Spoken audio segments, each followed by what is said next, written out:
오늘은 감사 그 시리즈 두 번째 시간입니다. 한 해를 우리가 보내면서 감사에 대해서 묵상하고 또 감사 앞에 우리가 다시 한번 감사할 일을 좀 생각하는 시간이 되었으면 하는 바람입니다. 얼마나 사람들은 이 감사라고 하는 것에 대해서 반응하고 살까?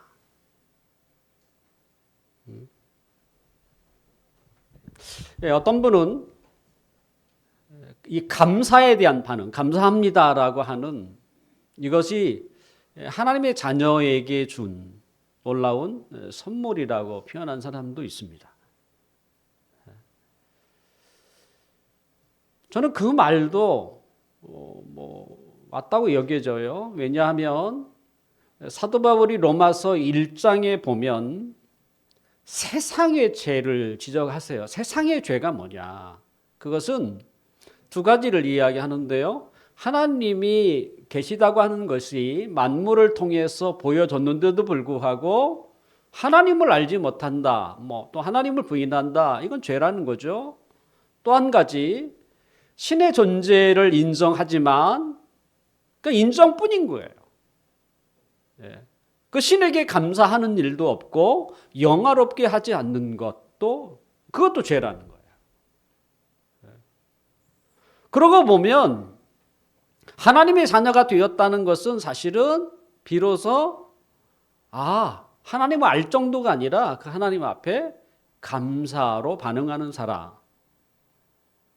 그래서 신자가 비신자보다도 훨씬 더 저는 감사의 반응을 할 것이라고 생각이 되는 것이죠.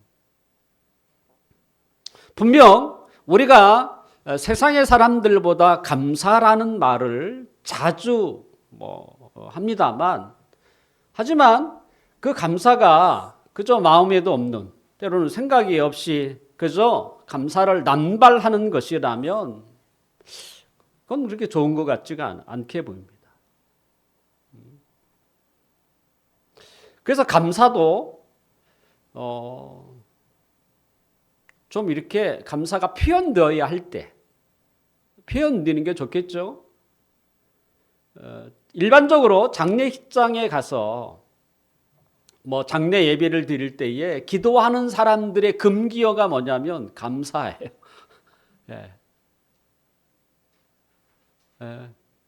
돌아가신 것이 장수하신 분도 계시고 그러긴 하지만 그럼에도 불구하고 돌아가신 것을 이렇게 직접적으로 감사한다는 말이 이건 좀 이렇게 쉽지 않은 거죠. 유가족들에게도 그렇고 그래서 하나의 금기어가 되는. 우리는 감사를 적절하게 감사를 사용해야 하지만 마땅히 감사해야 할 때, 저는 이게 중요하다고 봐요. 이거 정말 감사를 해야 할 때인 거예요. 이럴 때는 감사해야 합니다. 그런데 사람들은 마땅히 감사해야 할 때라고 할지라도 의외로 감사를 하지 않는다는 것입니다. 불임 전문 한의사라는 분이 쓴 글에서 그러니까 불임으로 고생하는 그 여자분들을 이 한의사분이 케어하고 도와주고 그래서 자녀들을 낳는 것을 기쁨으로 이렇게 지켜보고 여기까지는 우리가 충분히 공감할 수 있는 이야기인데 그 다음이에요. 그 자녀를 낳는 그 기쁨이 누구보다도 더 컸던 그들. 그런데 이 병원을 찾아와서 이 의사에게 감사하다고 표현하는 사람이 거의 없을 정도. 저는 이 글을 읽어보면서 더 놀랐어요. 의외로 사람들은 마땅히 감사할 것 같은 그런 상황인데도 불구하고 실제로는 그렇게 하지 않는다는 거예요. 그런 사람 찾는 게 너무 쉽지 않다는 거야. 누가 봐도 저건 정말 감사할 일이야. 그런데 의외가 뭡니까? 마땅히 거기에 대해서 감사를 반응하는 사람이 너무나 적다라는 거예요.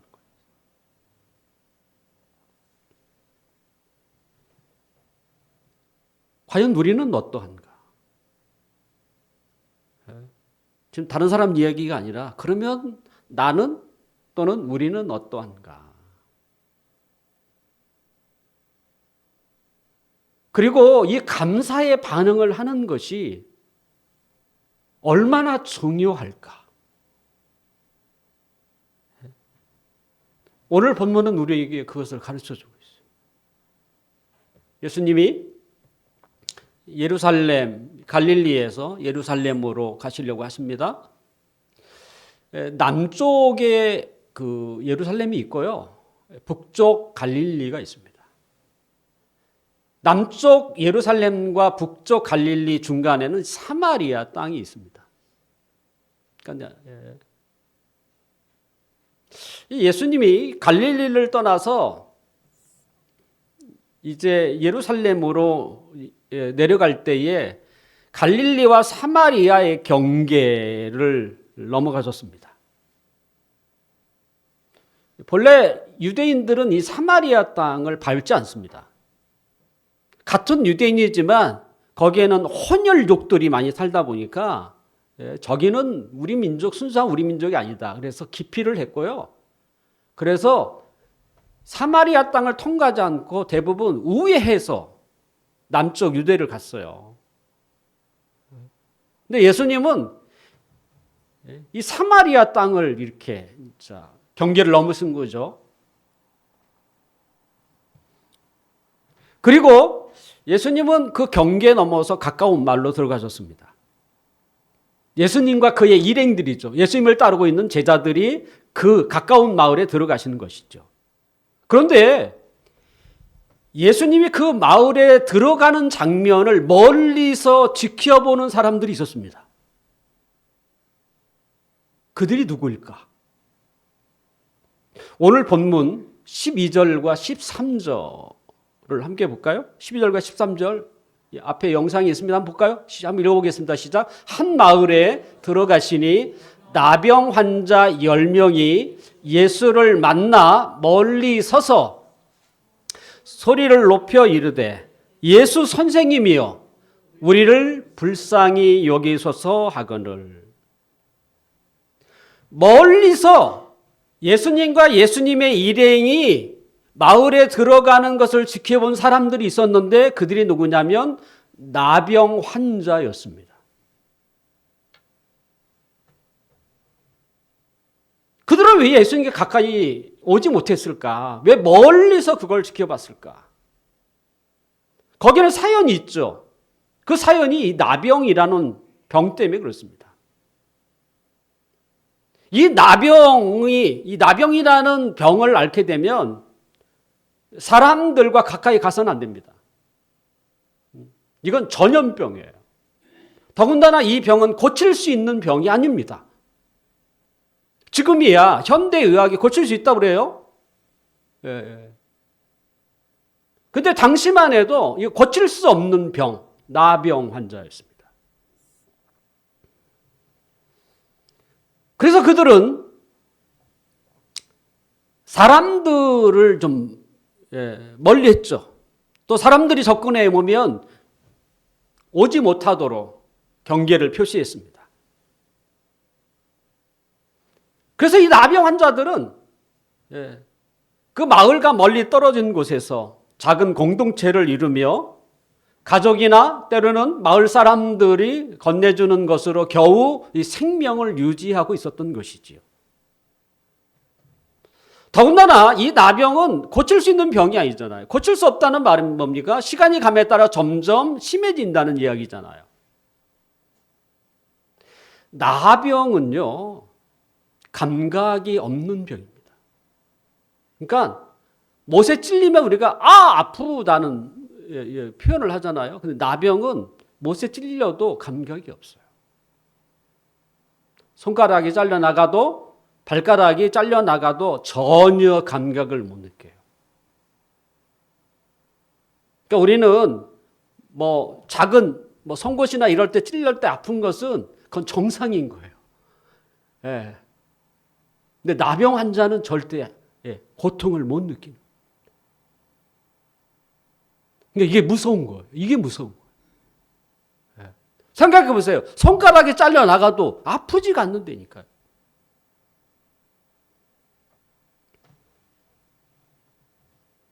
그들에게 무슨 소망이 있겠습니까?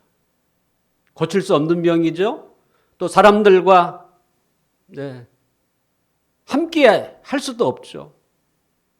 마을 멀리서 떨어져서 겨우 그죠? 생명을 유지하며 살 수밖에 없는. 그들에게는 희망의 빛이 전혀 없었어요. 그 옛날 제가 만약에 그런 병에 걸렸어도 정말 낙은 하나도 없을 것 같아요. 무슨 희망이 있겠어요? 그들이 할 수 있는 일은 그냥 죽음이 찾아올 때까지 시간을 보내는 것이죠. 그래서 당시에 나병을 앓는 사람, 나병이라는 병에 걸린 사람들은 뭐라고 했냐면 하나님의 저주를 받은 자라고 이렇게 생각했습니다.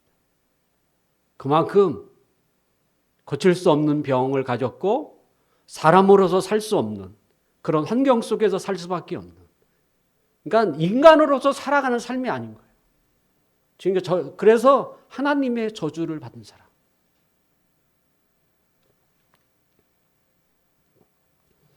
멀리서 예수님과 예수님의 일행이 마을에 들어가는 것을 10명의 나병 환자들이 보았습니다. 아마 그들은 예수님에 대한 소문을 저는 들었던 것이라고 생각이 돼요. 그분이 병자들을 고칠 뿐만 아니라 하물며 고칠 수 없는 나병 환자까지도 낫게 하셨다는 것을 이들이 누구를 통해서 들었어요. 자신의 미래와 자신의 인생에 대해서 아예 희망의 문을 닫았던 이 사람들인데 그 말을 누군가로부터 들었을 때 어떤 생각이 들었겠어요? 희망의 빛이 비추기 시작하는 거예요. 내가 예수님만 만날 수 있다면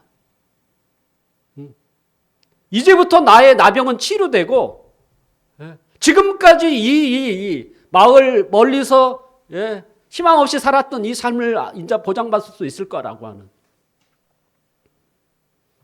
그들은 예수님 가까이 갈 수 없기 때문에 또 쉽게 여기저기 돌아다닐 수도 없기 때문에 예수님이 혹시 이 마을을 지나가실 때가 있을 것이다. 학수고대 그날을 기다리고 있는 거예요. 언제일까? 오늘일까? 내일일까? 그래서 마을 멀리서 아니 순번으로 정해서 이렇게 지켜보고 왔는지도 모르겠습니다. 우리라도 충분히 그러했을 거라고 생각이 돼요. 그런데 마침 그들이 기다렸던 때가 왔죠. 예수님과 예수님의 일행이 그 마을에 들어가시는 거예요. 그러니 어떻게 하겠습니까? 목청껏 소리 지르죠. 오늘 본문 13절에도 돼 있죠. 예수 선생님이여 우리를 불쌍히 여기소서. 예수 선생님이요 이러겠죠. 우리를 불쌍히 여겨달라고 10명이 그냥 합창하는 듯이 소리 질러죠. 그들은 한 번만 외치지는 않았을 것입니다. 예수님의 반응이 나타날 때까지 계속 아마 혹시 못 들을 수 있으니까. 그들이 소리 지르는 것은 사실은 아무것도 아니죠. 절망 중에 지금 희망을 찾을 수 있는데 소리 지르는 게 무슨 일이겠습니까? 그 10명의 문둥병 환자들이 외치는 소리를 주님이 들으셨습니다. 주님이 들으면 그건 끝난 거 아닙니까? 분명 그들은 멀리 있었기 때문에 소리를 질렀습니다. 근데 하나님은요, 그의 사랑하는 자녀들의 작은 신음에도 귀를 기울이시는 분이세요. 고래고래 소리 질러야 하나님이 들은 게 아니고요. 그래도 들으시지만 작은 세밀한 소리에도 하나님이 귀를 기울이세요. 제가 예전에 그 유치부 아이들을 담임하는 부목사 역할을 한 적이 있습니다. 네. 제일 처음에는 막 소리를 고래고래 들렸죠. 그래야 애들이 잘 들릴 것 같아서. 한 150명 정도였었는데요. 그때만 해도 이 아이들이 진짜 많았어요. 네. 근데 소리를 크게 지르면 지를수록 아이들이 안 들어요. 그래서 어느 날 제가 소리를 작게 했어요. 그랬더니 조용히 들으려고. 우리도 그렇잖아요. 작은 소리로 하면요, 무슨 얘기하는지 귀를 기울인다니까. 도리어 큰 소리를 하면 대충 들어요.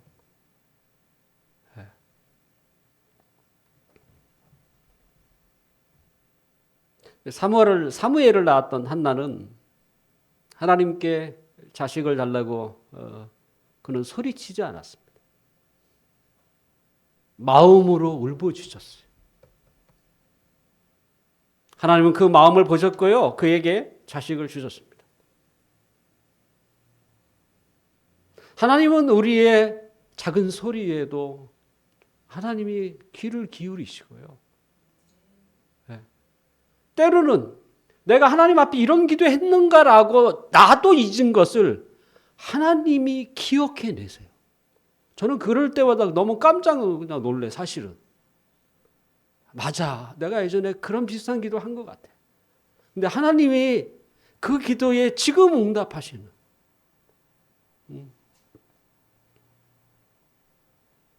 그것이 우리를 사랑하시는 하나님이라고 말할 수 있죠. 복음서에 보면 예수님은 자신을 찾아온 병자들을 그냥 돌려보낸 적이 한 번도 없었어요. 저는 여기에 참 놀랍다고 생각해요. 한 번도요, 거절한 적이 없어요. 반대로 그럼 예수님이 병자를 찾으러 다녔냐? 그렇지 않습니다. 예수님은 병자를 찾으러 다닌 적이 없어요. 병자들이 예수님을 찾아봤을 때는 한 사람도 거저 보낸 일이 없습니다. 이거 굉장히 중요한 포인트가 있다고 생각이 돼요.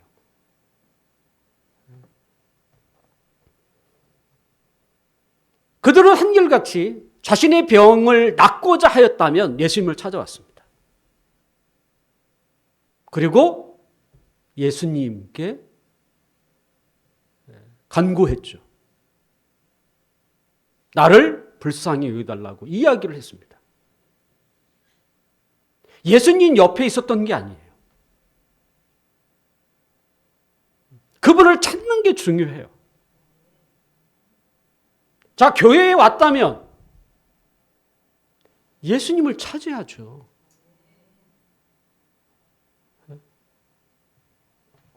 교회에 나왔다고 해서 문제가 해결되는 게 아닙니다.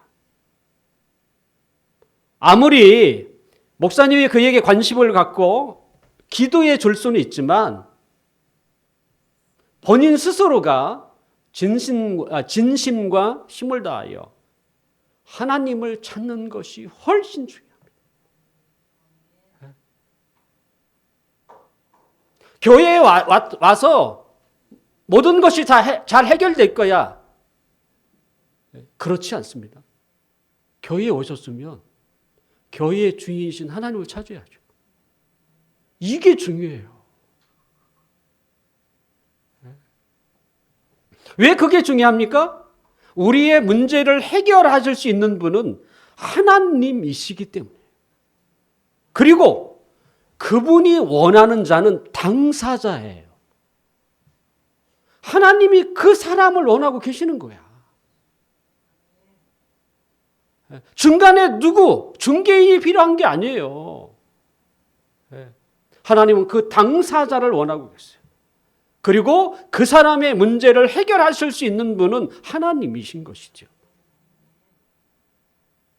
그러므로 하나님 앞에 구해야 하고, 누가 자신이 구해야 하고, 누가 자신이 찾아야 하고, 그리고 자신이 문을 두드려야 하는 거예요. 저는 이게 중요하다고 봐요.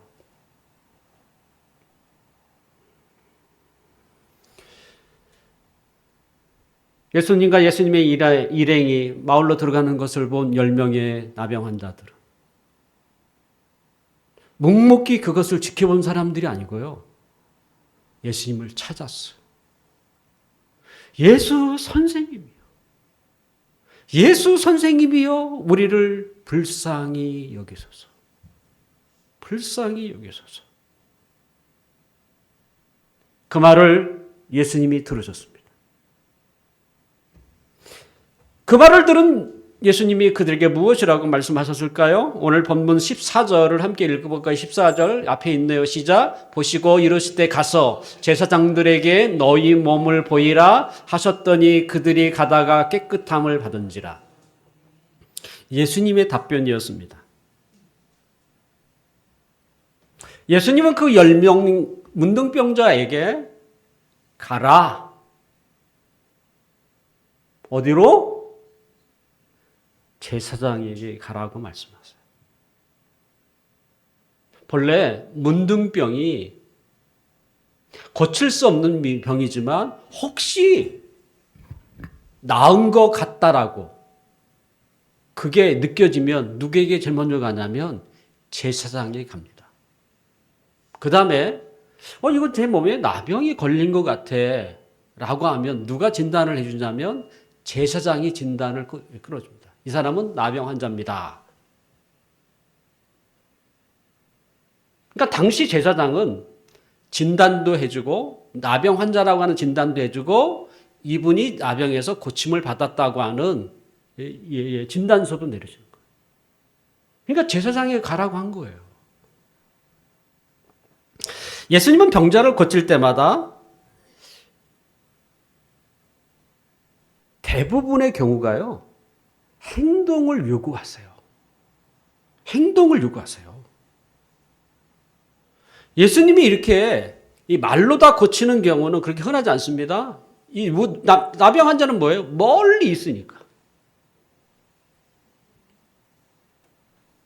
대체적으로 예수님은 행동을 요구하세요. 안진뱅이를 고칠 때 어떻게 하겠습니까? 일어나 걸으라고 하세요. 아니, 안진뱅인데 태어나서 한 번도 걸어보지 못한 사람일지라도 예수님이 뭐라고 하세요? 일어나 걸어라.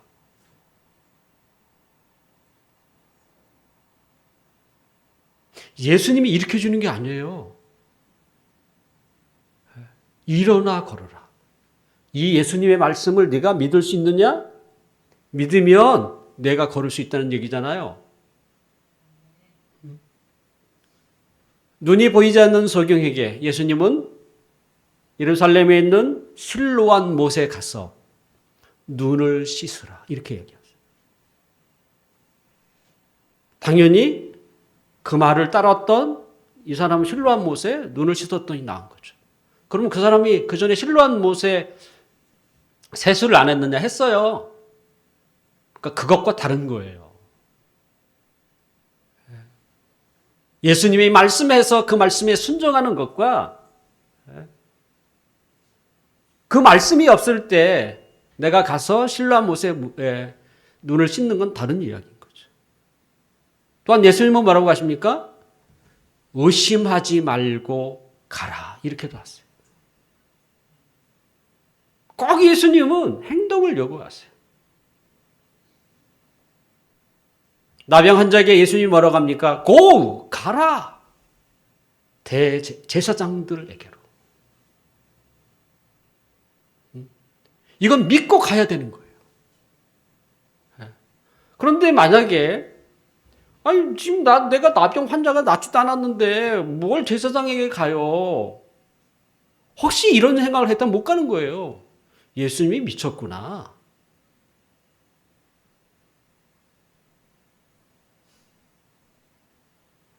근데 이들은요, 이 10명은 이미 예수님에 대한 소문을 들었고 또 예수님의 말씀이라면 자신이 나을 거라고 하는 이 확신도 있었던 것 같아요.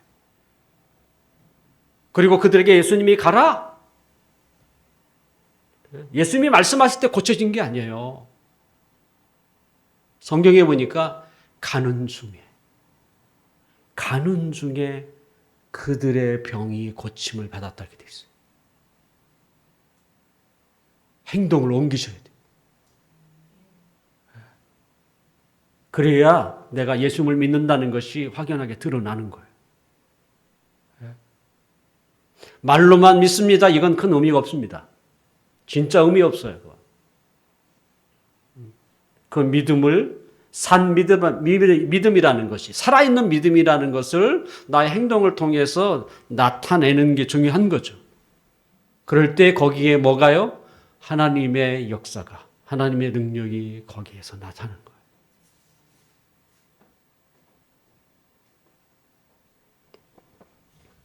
열 명의 나병 환자는 예수님의 말을 그대로 받고 제사장으로 나아갑니다. 그리고 얼마쯤 걸었을까요? 그들이 병이 다 치유된 것들을 보게 돼요. 느꼈습니다. 얼마나 놀라운 일입니까? 그 기쁨을 우리는 그저 뭘로 표현할 수 있겠어요?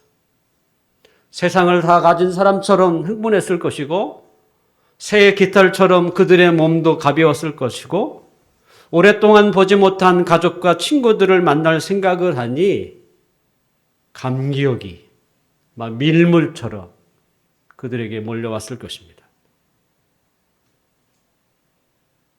그러니 그들의 걸음도 어떠했을 것 같아요?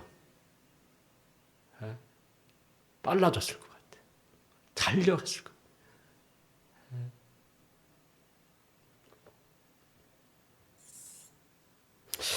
우리가 그들이었다면 그들보다 더하면 더하지 덜하지는 않았을 것이라고 생각이 듭니다. 그들의 몸에 놀라운 하나님의 능력이 나타났습니다. 꿈에나 보았던 그 온전한 몸이 현실이 되었습니다. 저는 이제부터가 중요하다고 봐요. 정말 이제부터가 중요해요. 나병 환자가 10명이 예수님을 찾았고 예수님 말씀에 순종했습니다. 그리고 그들의 믿음대로 그리고 행한 대로 그들은 하나님의 놀라운 능력을 체험했습니다.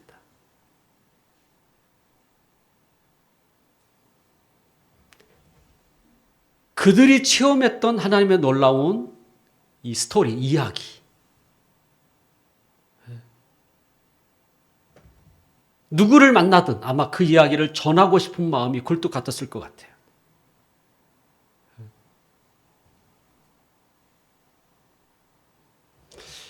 하지만 우리가 여기서 잊지 말아야 할 것이 있죠. 하나님의 놀라운 은혜를 자신이 경험했다면 당장 해야 할 일이 있습니다. 당장 해야 할 일, 그게 뭘까요? 오늘 본문 15절, 16절. 15절, 16절. 함께 읽어보겠습니다. 그 중에 한 사람이 자기가 낳은 것을 보고 큰 소리로 하나님께 영광을 돌리며 돌아와 예수의 발 아래에 엎드려 감사하니 그는 사마리아 사람이라.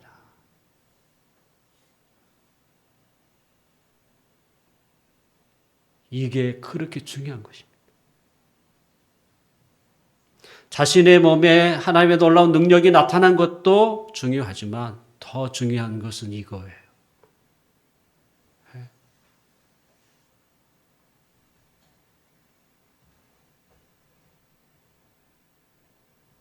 10명의 남양자들은 제사장을 만나러 가는 중에 나병이 전혀 고칠 수 없는 그들의 병이 치유되는 것을 경험했습니다.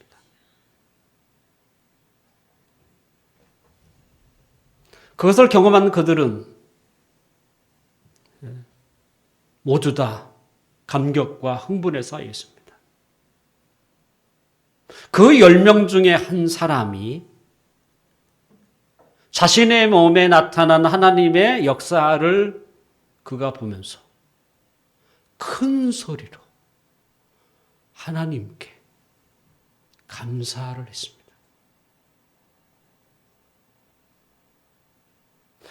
제가 그분이 어떻게 감사했을까? 저의 그 짧은 이 어필로 이렇게 표현할 수는 없습니다. 하나님, 감사합니다. 감사합니다. 너무나 감사합니다. 아마 감사라는 말을 수없이 했을 것 같아요. 나 같은 자를 불쌍히 여겨주셔서 감사드립니다. 그것도 큰 소리로. 아마 다른 사람들이 다 그 소리를 들었을 거예요.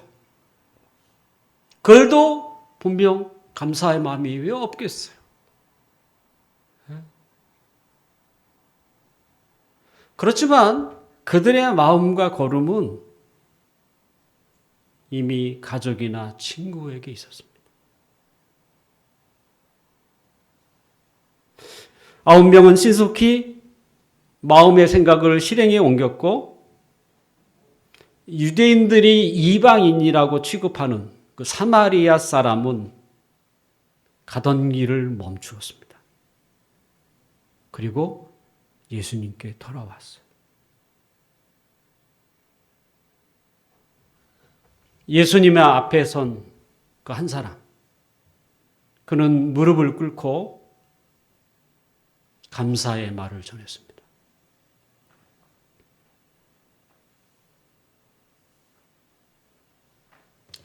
사람에게는요, 때라는 게 있습니다. 근데 흔히 그 선배 목사님이 그 후배 목사들에게 이 때와 관련해서 이건 절대 미뤄서는 안 되는 것, 늦춰서는 안 되는 게 하나 있다. 2가지가 있다고 그래요.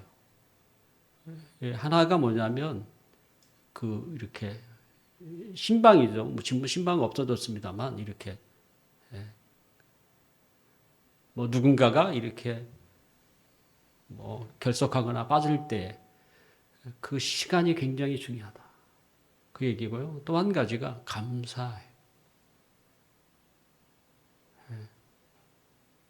감사는 빨리 해야 한다는 거예요. 감사. 늦춰지면 이게 되게 어색하대요.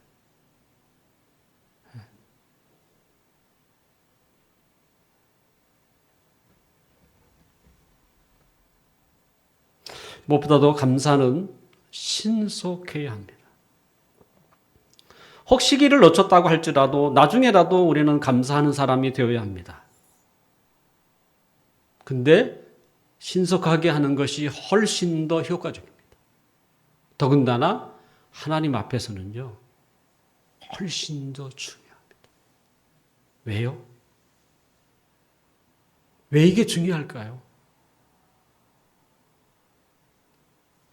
예수님은 자신에게 돌아와 감사 인사를 했던 사마리아 사람에게 구원의 은총을 베푸세요. 오늘 본문 19절이 있어요. 예수님이 그에게 준 선물. 일어나 가라.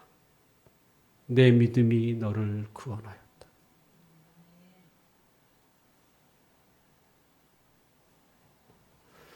저는 그 9명 있죠. 그들이 나중에 예수님을 만나서 아우 그때 너무 감사하십니다. 뭐 반응했던 사람도 있을 거라고 생각이 돼요. 하지만 주님은 그래, 예, 뭐 잘 됐죠. 예, 건강하게 사세요. 이랬을 것 같고. 근데 이 한 사람은 우리가 돈 주고도 살 수 없는 놀라운 은혜를 줘요. 내 믿음이 너를 구원한다. 이게 감사가 늦게 해서는 안 되는 일입니다. 특히 누구에게? 하나님에게.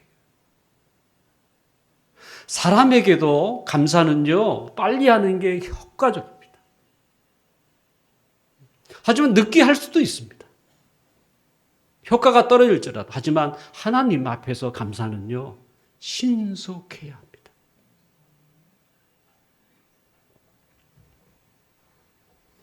예수님은 자기를 찾아와서 감사 기도했던 그 한 사람에게, 아니, 그 주위에 있는 일행에게 사실 묻죠. 분명 나병 환자를 고침을 받은 사람은 10명인데 그 9은 도대체 어디 있느냐?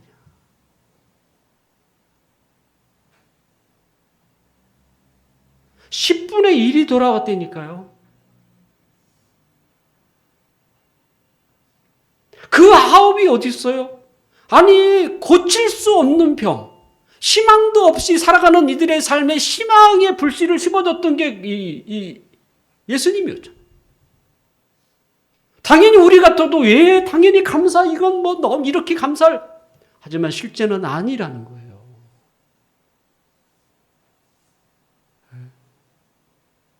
제가 서두에 불임 전문 한의사 이야기를 했습니다만 현실이 그렇대요.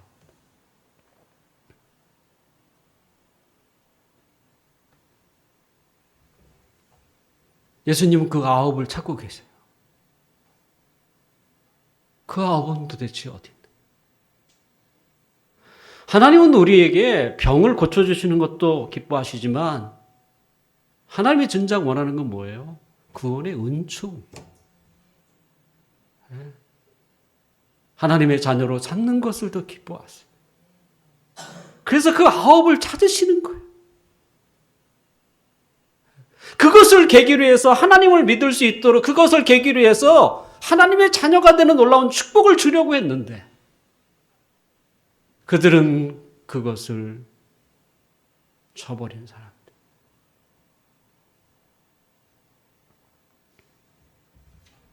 예수님은 이렇게 한탄하셨습니다. 18절에 보면 이 이방인 외에는 하나님께 영광을 돌리러 돌아온 자가 없느니라.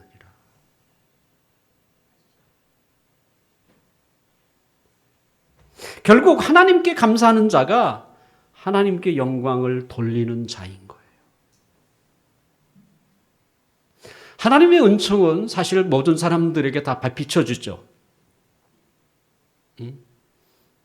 햇빛이 그렇고 공기가 그렇고 물이 그렇고, 하지만 정작 하나님의 은총 앞에 감사하는 자는 소수입니다. 또한 하나님의 놀라운 능력을 몸에서 느끼는 자는 아마 많을지 모르겠습니다. 하지만 그것에 감사하는 자는 너무나 적다라는 것.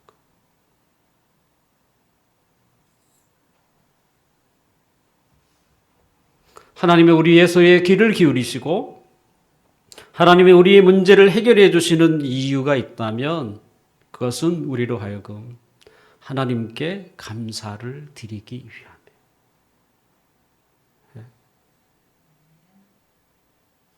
하나님의 능력이 우리에게 임하는 목적이 뭐겠어요? 우리를 통해서 하나님의 영광을 받고 싶은 것. 나병 환자가 한 일이 뭐 있어요? 아무것도 없어요. 소리를 지르는 거였어요. 하나님을 찾는 거 봐. 그게 일입니까?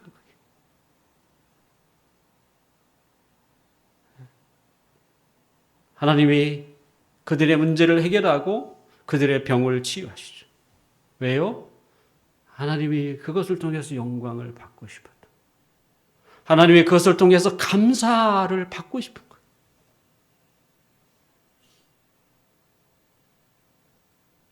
사도 바울은 로마서 1장 21절에 보면 이방인의 죄는 하나님을 알되 하나님을 영화롭게도 하지 아니하고 감사하지도 아니하는 것이라고 얘기했습니다. 이제 말씀을 마치려고 합니다. 10사람이 다 깨끗함을 받지 아니하였느냐? 그런데 그 9은 지금 어디 있느냐?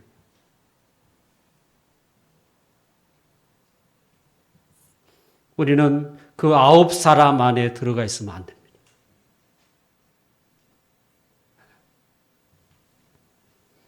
감사할 줄 아는 사람이 되었으면 좋겠어요. 분명 우리는 사람에게도 감사해야 되지만 신자라고 한다면 우선적으로 하나님 앞에 감사하는 자가 되십시오. 그것이 하나님이 우리에게 바라는 것입니다. 그것이 하나님이 우리에게 요구하는 것입니다. 우리의 마음이 감사를 하지 못해서 메마르지 않도록 자신을 점검하십시오. 한 해를 마무리하면서 한 해 동안에 하나님이 내게 베푸신 은혜를 여러분들이 좀 적어보시고 또 그 시간을 통해서 하나님 앞에 감사하십시오. 늦게나마. 그리고 이제라도 하나님이 내게 행하신 놀라운 일들을 경험할 때마다 즉시 바로 하나님 앞에 감사하십시오. 그것이 하나님이 우리에게 요구하시는 유일한 것입니다. 같이 한번 기도하겠습니다.